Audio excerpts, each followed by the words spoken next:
Well, welcome navigators. This is Investigation 7, and what I'm going to require you to do is write down Investigation 7 in your spiral notebook. We will be taking some notes, and we will be talking about phase changes that occur on this great planet Earth. So let's get going, and we'll start off with, what is our goal? What is our goal for this investigation? Well, quite simply, our goal, and there is a typo here.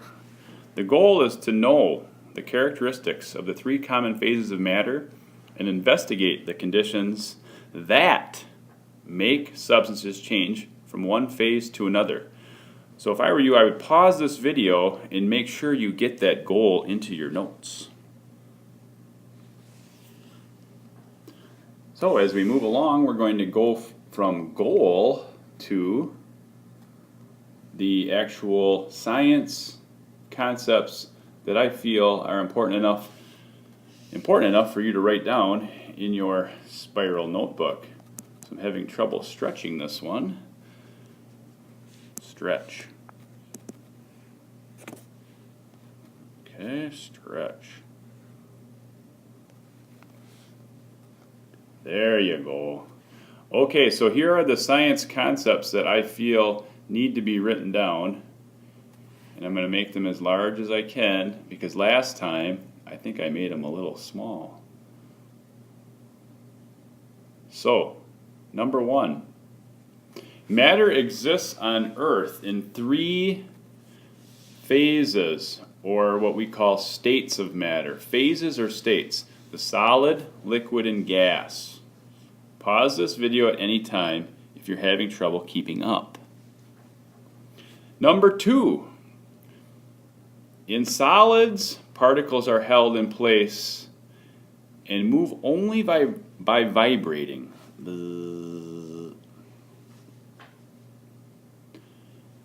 Number 3. In liquids, particles are held close but are able to move around and over one another.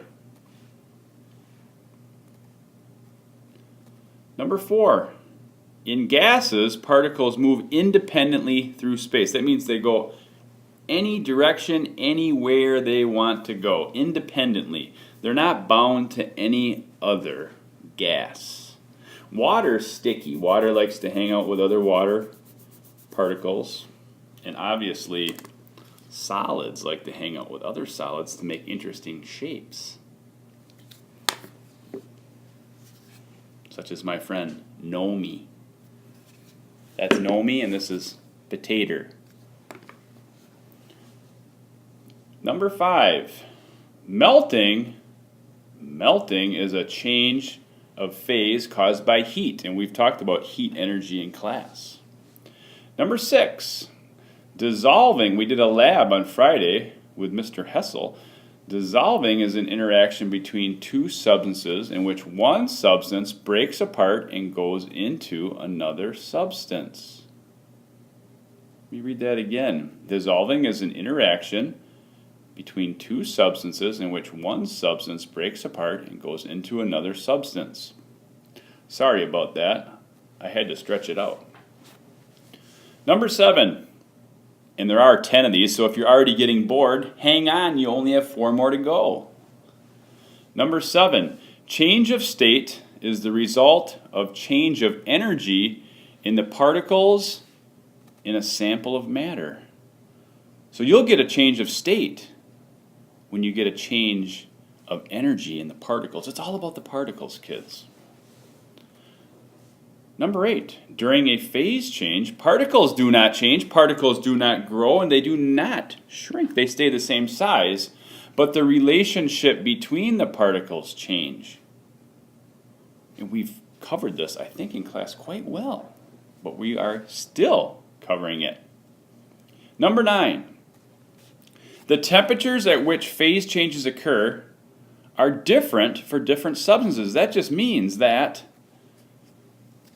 Mr. Potato might take more energy to melt or change to a liquid than Mr. Nomi. Mr. Nomi's made out of iron.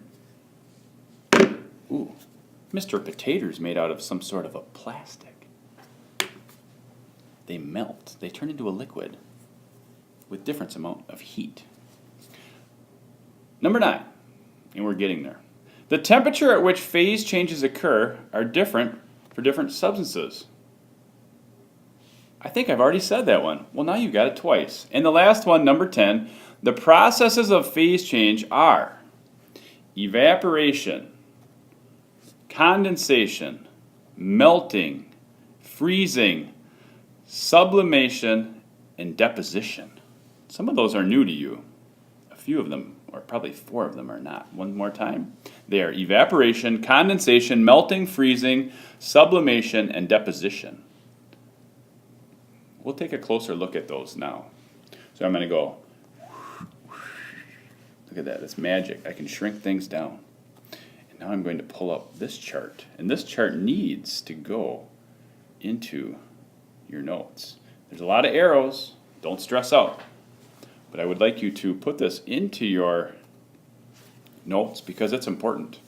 And what we see here is we have solids, liquids, and gas.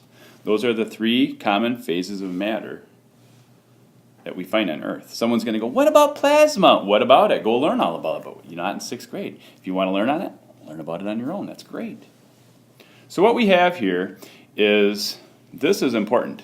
Energy transferred to the substance. And then down here, energy transferred from the substance. So it's all about energy moving to, from, back and forth. All right, so let's walk through this. If we have a solid and we apply some energy to it, it'll turn into a liquid. That's called melting. If we take that liquid and we add more energy to it, now it's a gas. Pew. Now if we have that gas and we remove, energy is transferred from the gas, away from the gas, that's called condensation. I think I forgot to say liquid to gas is evaporation. Gas to liquid is condensation. Now if you take that liquid and you remove more energy from the particles, it'll freeze and turn back into a solid. So we have this sort of, I don't want to say circle of life, but it's sort of a circle. Now, there's a couple new ones that skip. They skip one of the phases. They'll skip the liquid. If you take a solid and you heat it very quickly, you can turn it right to a gas without it going to a liquid. That's called subliming. A solid to a gas. It sublimes. Have you ever left an ice tray in the freezer too long? Maybe for many years, and you take it out and they're like, there's hardly any ice in these ice cube holders. Well, those solids, the solid liquid, sublimed into a gas, even in your freezer. That's an example of sublime. Now, what about a gas that skips the liquid phase? If a gas goes right from a gas to a solid, like when you're on your school bus and you blow into the window and it's super cold outside and the window's very cold, the gas coming out of your mouth will turn directly into a solid. Some of you say, oh, look at the frosty window. Yeah, that's called a deposit. A deposit. So pause this video and make sure you've got those those words in this whole structure in your notes. Okay? So I'm going to shrink this down. Now I want you to take a look at a couple of these. And as you watch this video, you should be thinking, which of these is it? Melting, evaporating, condensing, freezing, subliming, or deposit?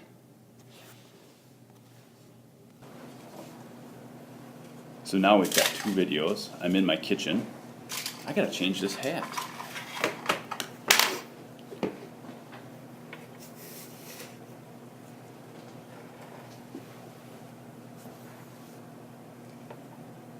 So you can see I'm taking an ice cube and putting it on my stove. And it's slowly doing something.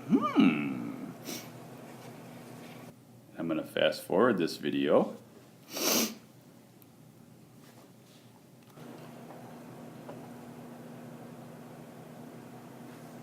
I go from ice cube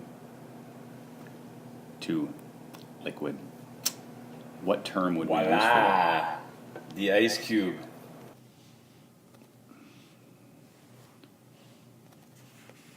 it? All right, here's another example for all of us. I'm in my kitchen again. Check it out. The ice maker in my refrigerator is broken, so I'm going to make ice the old-fashioned way. Take water, put it in a tray, and then I'm going to take my water, putting it in an ice tray, which is the liquid form of matter. I'm going to place it in the freezer. Ooh, look at those bananas. They're old. I'm going to take the water and put it into my freezer.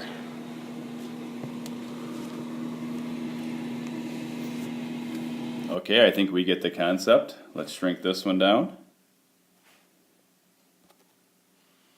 And let's look at another example. I'm running out of time here. You are viewing my next door neighbor's house through the window in my living room.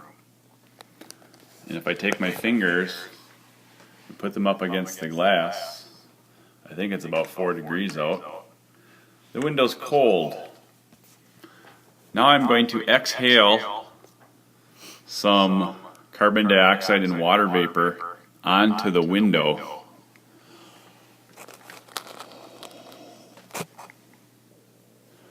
So which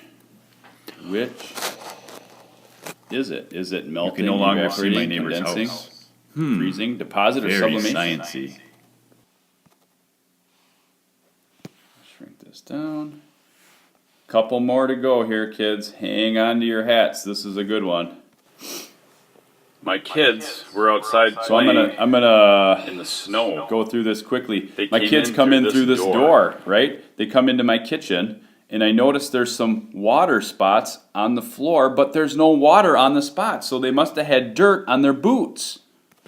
Okay? I can see that they must have had some dirt on their boots, but this is not wet anymore.